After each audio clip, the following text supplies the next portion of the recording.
घंच जंगल भितर अश्वत्थमा को अन्वेषण करी करी भीम एवं अर्जुन अश्वत्थमा को बांधी आनी द्रौपदी निकट पहुंचे डाकी हे याज्ञसेनी ये नराधम चंडाल उपयुक्त दंड विधान कर किंतु द्रौपदी से दिन कही कहले हे किरीटी हे धनंजय हे गुड़ाकेश अर्जुन हे द्वितीय पांडव भीमसेन हे सखा भगवान कृष्ण जदि अश्वत्थमा को मो मृत्यु दंडर दंडित करे मो 5 पुओं को मु फेरी पाइबी कि ना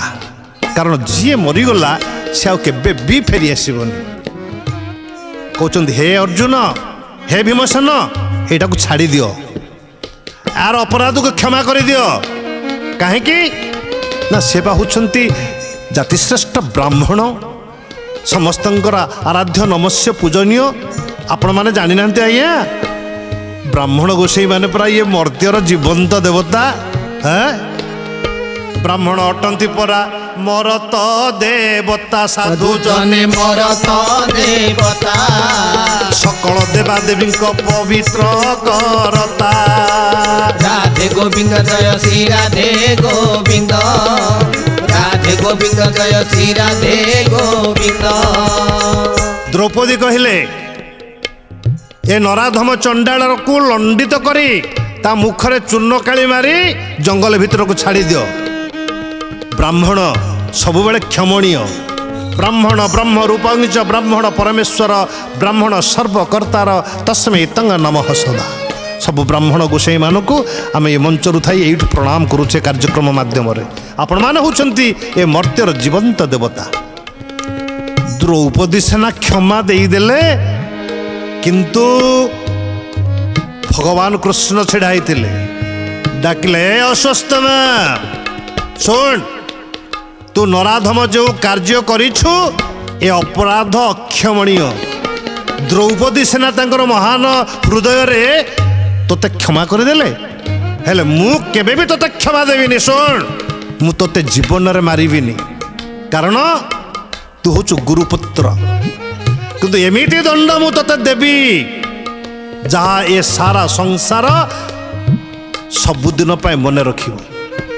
कौन दंड देले भगवान कृष्ण सुदर्शन चक्र को निर्देश देले सुदर्शन अविलंबे जाई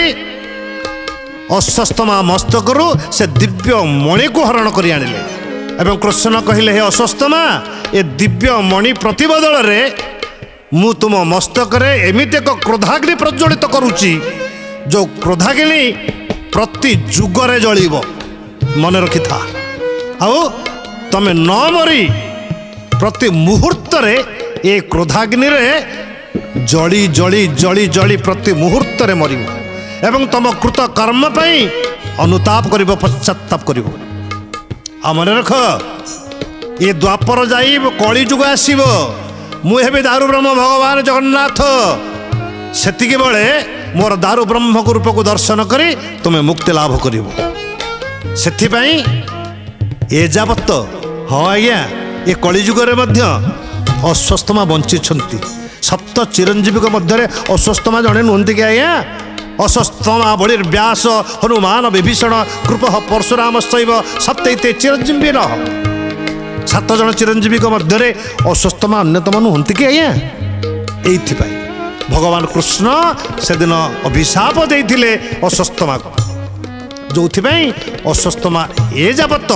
चिरंजीवी होई भगवान नारायण से दारु ब्रह्म रूप को दर्शन करने अपेक्षा करिसेंती एवं तांग मस्तक रे अहरह प्रज्वलित अग्नि जलुछि। दर्शक बंधु आज आम पुराणर गंठी थिला अश्वत्थमा मस्तक रे काहेकि सर्वदा अग्नि जलु थाए ये गंठी को तो आम खोलिले आसंतु आज चर्चारू आम शिखिले कौन मन रखु आज्ञा केबे भी प्रतिशोध परायणता हुंतुनी ना किए आपणकर अनिष्ट करिछि तो ठीक अच्छे धैर्यर सहित आपण ताको सही नियंतु एवं शत्रु को सब उच्च आसन दे ताको क्षमा दियंतु देखिबे समय आसीबो सही शत्रु आपणकर परम मित्र पालटे जीव हाँ थरे करिकी देखंतु ना